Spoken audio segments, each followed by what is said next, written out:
Así que le doy la palabra a Mónica Puertas, quien va a charlar sobre la Ley de Memoria Democrática. Bueno, primero agradecer a todos y todas los que hicieron posible este encuentro, sobre todo a Podemos Argentina Provincias, que me tuvo en cuenta para representar lo que es el área de memoria. Bueno, como dijo Federico en la presentación, quiero retomar algo para empezar mi ponencia, que tiene que ver con algo que creé hace más o menos 1 año y 2 meses, que es un recorrido histórico en Buenos Aires sobre la Guerra Civil Española y el franquismo. Comencé en diciembre del 2021, a partir de inquietudes personales que tenían que ver con cuestiones bueno, de mi nacimiento en el exilio, de trabajar en la Exesma como guía de recorrido histórico, de haber vivido 5 años en Barcelona, hace muchos años en realidad, y sobre todo también de haber vivido en un país que tiene completamente silenciado y olvidado su propia historia, ¿no? Y eso incluyó mi propia experiencia en ese país, porque recién después de muchos años de volver empecé a descubrir cosas en Barcelona que viviendo ahí nunca había visto. Bien. Cuando yo comencé el recorrido no tenía ni idea qué persona podía interesarse por un recorrido sobre la Guerra Civil Española. De hecho, pensaba que iban a venir españoles, no vinieron españoles hasta muchos meses después, que empezó a circular la novedad entre diferentes grupos y empezaron a venir, pero al principio empezaron a venir solamente argentinos, ¿no? Lo que empecé a hacer en la primera parada, es un recorrido de 3 horas más o menos, a veces 3 horas y media, era preguntarles por qué habían elegido hacer el recorrido, porque claro, yo quería saber qué tipo de gente venía a hacer esa experiencia. Y me encontré con muchos descendientes de españoles y españolas que tenían como una especie de agujero en su identidad, ¿no? Que no entendían por qué su abuelo, su bisabuela o un tío abuelo había vuelto, se había exiliado de España, tanto durante la guerra como durante el franquismo, y que nunca había hablado a pesar de estar a más de 10.000 kilómetros, ¿no?, de distancia. Entonces esa cuestión a mí me atravesó completamente la experiencia propia del recorrido, y con el paso de los meses empecé a tener unas reflexiones que también me obligaron a desromantizar un poco. Acá por ahí hay argentinos que se enojen. Quiero cambiar el peso específico, quiero romper el libreto de venir a hablar como la Argentina, que da cátedra de cómo en Argentina se hacen las cosas, porque me parece injusto para la sociedad española, ¿no? Hay más de 100.000 desaparecidos en más de 3.000 fosas comunes que se enfrentaron no a uno, a 3 ejércitos profesionales. Entonces, creo que si uno quiere comparar, tiene que comparar bien, ¿no? Haciendo justicia y sobre todo reponiendo las identidades de miles de españoles que no solo están bajo las cunetas, sino que se tuvieron que exiliar, y muchos que se tuvieron que exiliar dentro de la propia España, ¿no? Que es algo que también es lo que quiero hacer hincapié. El proceso en Argentina, bueno, una de las cosas que pasa mucho, que yo ya en los últimos meses, cada vez que escuchaba eso, por adentro no sé, me salía como una especie de rechazo, no voy a mentir. Cuando los argentinos y argentinas en la primera parada ya lo primero que decían, sentenciaban, era: a los españoles no les importa su historia, ¿no? Bueno, eso me obligó a desromantizar nuestro propio proceso, porque yo estoy orgullosa de las políticas de memoria en Argentina, pero estar orgullosa de las políticas de memoria no implica pararse en un pedestal para señalar a esos pueblos que no pudieron hacer el mismo proceso. Nuestro proceso no es una receta. Una de las cosas que yo digo mucho en el recorrido es que esto es como ser víctima de violencia sexual, ¿no? Si yo soy víctima de violencia sexual y hablo en el momento, no significa que yo después tenga que señalar a todas las víctimas de violencia sexual y juzgarlas porque hace 30 años que no hablan, porque no estoy teniendo en cuenta el proceso, el contexto en el que están y por qué no hablan. ¿Quién las escucha? ¿No? Digo, hoy yo camino por la ciudad de Madrid y veo cientos de banderas en los balcones que representan, lamentablemente, la bandera española representa a la derecha, y bueno, no digo que, pero como hoy planteado de esa manera representa lamentablemente la derecha, por lo menos las que están colgadas, digo, hay un mensaje claro que tiene que ver con el resultado de la mal llamada guerra civil. Bien, la hipótesis del recorrido y de los trabajos que yo estoy haciendo, que ya incluyen producción, investigación, tienen que ver con cambiar el marco teórico de la guerra civil, justamente tomando en cuenta el mismo proceso argentino, ¿no? Una cosa que también quería decir con esto de desromantizar es que en Argentina el proceso de memoria, verdad y justicia fue muy contradictorio, no fue para nada, digamos, hoy en día nosotros pensamos que las madres y abuelas fueron siempre reconocidas como lo que son, y la verdad es que cuando terminó la dictadura en el año 83, la gente no salió corriendo a abrazar a las madres y a las abuelas, sino que durante más de 20 años fueron llamadas las locas, ¿no? Bueno, recién hablando con un amigo que está presente, que se llama Ignacio, que es madrileño, y le contaba que nosotros, por ejemplo, en esta teoría que hoy es hegemónica en España, que es la teoría de los dos demonios, ¿no? De equiparar a los dos bandos, nosotros la tuvimos durante más de 20 años en Argentina. En Argentina los genocidas paseaban por los programas de televisión. Si uno busca en YouTube puede encontrar a Adolfo Silingo, represor de la ESMA, responsable de los vuelos de muerte, que iba a almorzar al programa de Mirta Legrand, que sería como el de Ana Rosa Quintana, el equivalente acá, y la sociedad argentina no se escandalizaba. Y uno se olvida a veces de esas cosas, ¿no? Yo, como trabajadora de la ESMA, o de la ex-ESMA, tuve la oportunidad de entrevistar sobrevivientes y, por ejemplo, Miriam Lewin, que es una periodista que sobrevivió a la ESMA, nos contaba que ella se cruzó 3 veces con su torturador por la calle, que era el Tigre Acosta, que además era su violador. Y a nosotros no nos escandalizaba. Por esto quiero decir que lo que marcó un antes y un después en el proceso de memoria y verdad y justicia fue la voluntad política. Por eso es tan importante la ley de memoria democrática en España, ¿no?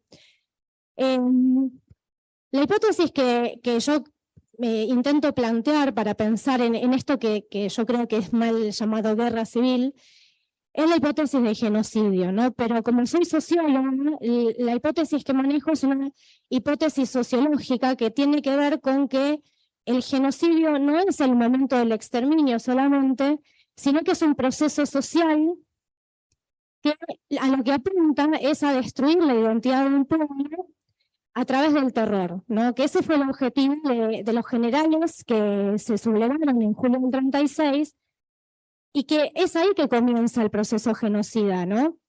Y que en realidad no concluye necesariamente porque todavía los relatos que quedan son los relatos que hegemonizan esta idea de los dos bandos, ¿no? Que no permiten a la descendencia de los republicanos reivindicar su propia historia, ¿no? Cuando yo escucho que los argentinos dicen a los españoles no les interesa su historia, creo que estamos perpetuando esos relatos injustos para una clase trabajadora que hizo lo que no hizo ninguna clase trabajadora en el mundo, que fue ir a enfrentar con armas a los militares. Cuando nosotros como argentinos nos comparamos con los españoles, tendríamos que incluir a la clase trabajadora que hizo algo que en Argentina no hicimos. Digo, las madres y las abuelas están, bueno, las madres en realidad, porque las abuelas recién aparecen durante la democracia a partir de la noticia de que se estaban apropiando durante la dictadura. Las madres durante la dictadura militar estaban solas. Cuando sus hijos desaparecían, los vecinos, incluso sus propios familiares, decían por algo será. Entonces, compararse con la clase trabajadora debería ser un poquito más profunda la comparación y reivindicar sobre todo a un país que lucha muchísimo por su memoria histórica. Que no haya políticas públicas hasta el día de hoy, que se supone que con la ley va a cambiar, no quiere decir que en España se hayan olvidado su historia, sino que son víctimas de un proceso genocida que apuntó a destruir su propia identidad. Esa identidad fue destruida a través de 2 mecanismos, ¿no? Desde la hipótesis que yo manejo, un genocidio no termina con el exterminio, sino que se concreta con la negación de la identidad de las víctimas. Es algo que creo que muchos de nosotros crecimos con esa idea de, que parece la prensa rosa, ¿no? Esto de, bueno, sí, a mi abuelo como la novia, al bisabuelo de no sé quién y la prima que se llevaba mal con la tía, y parece que fueran todas cuestiones familiares totalmente despolitizadas que le niegan la identidad a más de 100.000 personas que no vamos a creer que más de 100.000 personas por pelearse entre ellos, como dijo Feijóo en esto de la pelea entre los abuelos, que sigue construyendo ese relato de despolitización.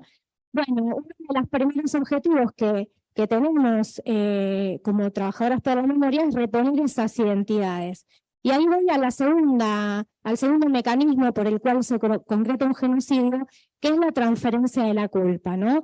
Cuando se logra transferir la culpa a la víctima, el genocidio es bastante exitoso, ¿no? Es algo que en España sucede permanentemente, incluso entre las izquierdas, ¿no? Yo lo más a la izquierda que escuché en algún recorrido en Barcelona o de descendientes republicanos es, bueno, nosotros también matábamos, ¿no? Bueno, nos peleábamos entre nosotros y por eso perdimos la guerra, no.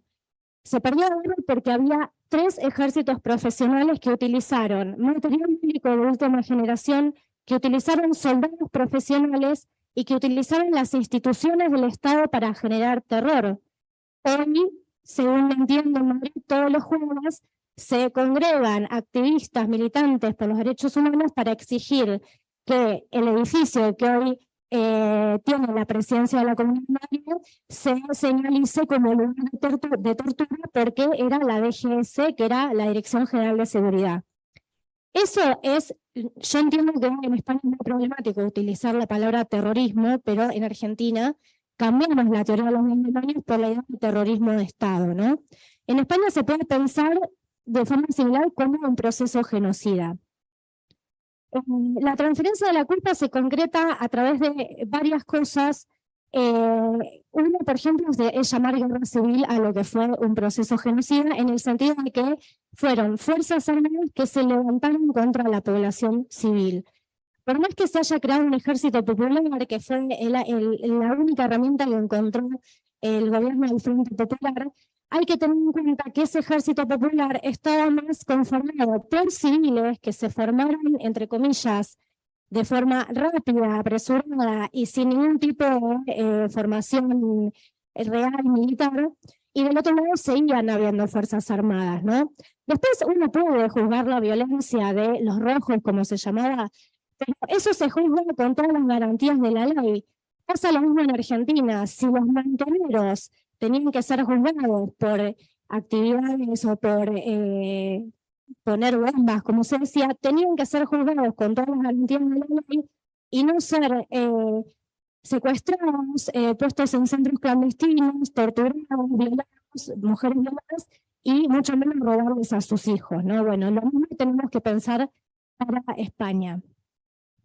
Una cosa también que quiero poner en comparación cuando uno piensa en los procesos de memoria con Argentina, es que el contexto en Argentina era otro y que es muy importante la reacción de la comunidad internacional, ¿no? Nosotros en el año 79, por ejemplo, yo soy trabajadora de la EXESMA, nosotros en el año 79 tuvimos la visita de la Comisión Interamericana de Derechos Humanos, que la ESMA ya estaba denunciada como lugar de tortura, y la dictadura militar, la Marina, en este caso, se vio obligada a modificar el edificio para que no coincidieran los testimonios de las víctimas que habían pasado por ahí con lo que hacía encontrar la comisión.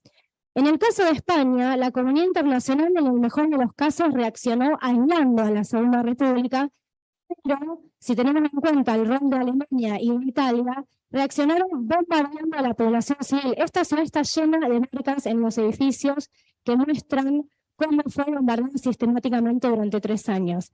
Y la sociedad madrileña resistió.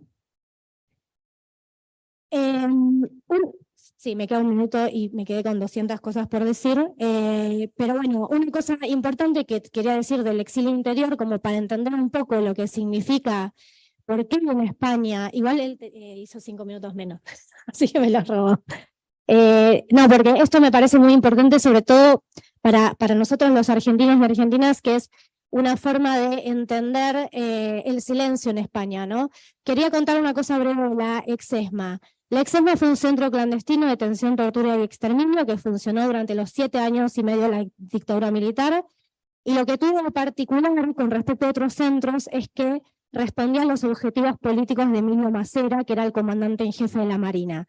Massera quería hacer lo que de hecho acá pudo hacer Franco, que era ser el próximo gobernante de facto o de forma democrática, pero que quería estar en el poder, y para eso iban a utilizar mano de obra esclava en la ESMA, que van a ser los cuadros políticos más importantes secuestrados en ese edificio, y los va a utilizar para mejorar su imagen en el exterior y poder posicionarse políticamente. Esa experiencia se llamó proceso de recuperación. Se les decía a estos secuestrados y secuestradas que se iban a recuperar de ser subversivos, que es como decir recuperarse de ser rojos. El gran problema de los sobrevivientes, que no todos sobreviven porque era arbitraria la cuestión, es que lo que dicen es que el proceso de simulación interna que tuvieron que hacer para poder sobrevivir, que implicaba esconder su identidad, hacer de cuenta como que se estaban recuperando, supuso un desgaste emocional y psíquico muy fuerte, porque uno tiene que estar disimulando durante 24 horas que es quien no es, ¿no? Porque trabajaban de forma forzada hasta las 10 de la noche, pero después no se podían relajar para recuperar su propia identidad. Eso es un arrasamiento de la subjetividad muy impresionante, pero que en el caso de la ESMA duró algunos meses, algunos años, y en el caso de España, por eso hago la comparación, si uno tiene en cuenta el nivel de represión del franquismo, duró 36 años. ¿Por qué? Si uno ve La trinchera infinita, una película sobre un alcalde republicano escondido en su casa, y se acuerda la imagen de cuando le roban las cortinas, pueden entender que en España hay un proceso tan fuerte de control social que las familias adentro de sus casas no pudieron preservar su identidad. No es que a España no le importa su historia, es que fue expropiada por diferentes mecanismos. Termino con decir que yo como trabajadora le agradezco a la clase trabajadora española por la lucha que dio, hay que reivindicarlo, hay que estar orgullosos. Nosotros también tenemos mucho que aprender de la clase trabajadora, creo que en eso nos hermanamos, así que gracias, salud y república. Juan Manuel, ahora sí, cerramos con la última pregunta y le pedimos, por favor. Sí, voy a ser muy breve. Gracias en primer lugar a Arturo y al trabajo que se hace desde el Foro Estatal de la Memoria. Es un trabajo bestial que hacen los compañeros. Por otro lado, gracias a Mónica que está haciendo en Argentina un trabajo muy importante. Y bueno, ella sacrifica sus vacaciones y su laburo allá para venir aquí y seguir aprendiendo y seguir aplicando los conocimientos que ella tiene aquí en España y allí en Argentina. Y en especial también gracias al pueblo argentino por el trabajo que está haciendo, que se hace más allá en Argentina que en España, por desgracia. Nos tienen que ayudar de Argentina.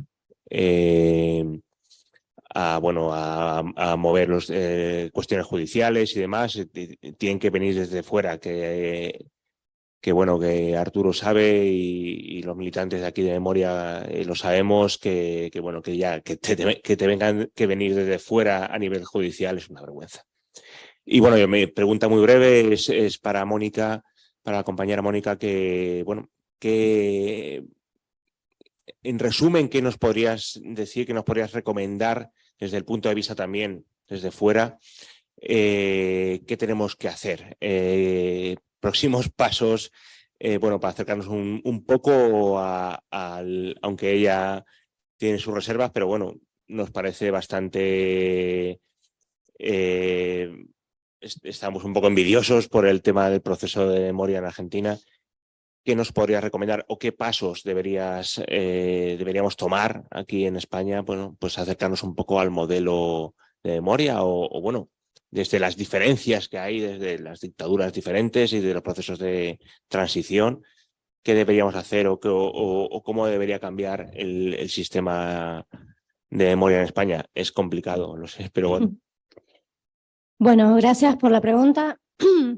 A ver, yo creo que lo que tienen que hacer lo están haciendo muy bien, es una ley, es una política pública que entiendo que es insuficiente desde muchas voces que son completamente legítimas, pero, y ahí vuelvo al tema de Argentina, nosotros el juicio de las juntas fue absolutamente insuficiente, por más que ahora la película muestra con mística y épica un proceso que pareció espectacular, la verdad es que en ese momento las víctimas del terrorismo de Estado eran juzgadas por igual con las organizaciones de las Fuerzas Armadas. Así que esa es una primera comparación que también es interesante hacer.